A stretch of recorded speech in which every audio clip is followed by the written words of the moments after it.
In a remote village surrounded by dense, ancient woods, there was a legend about a place deep within the forest known as the Shadow's Vale.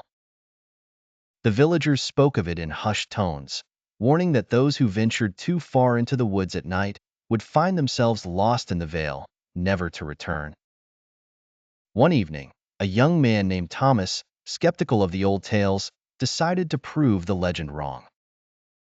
Armed with a lantern and a sturdy walking stick, he set out into the forest just as the sun began to set.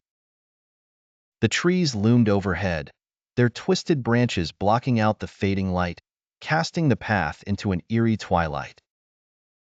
As he walked deeper into the woods, the air grew colder, and the silence became oppressive. The only sound was the crunch of leaves beneath his boots, but soon even that seemed muted, as if the forest itself was swallowing the noise. Shadows lengthened and shifted, taking on strange, unnatural shapes that seemed to watch him from the corners of his vision. Despite the growing unease gnawing at him, Thomas pressed on, determined to find the heart of the Shadow's Vale. As he ventured further, he noticed the trees growing closer together, their trunks unnaturally thick and gnarled.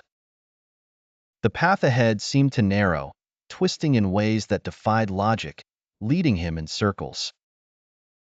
Suddenly, Thomas's lantern flickered and went out, plunging him into complete darkness.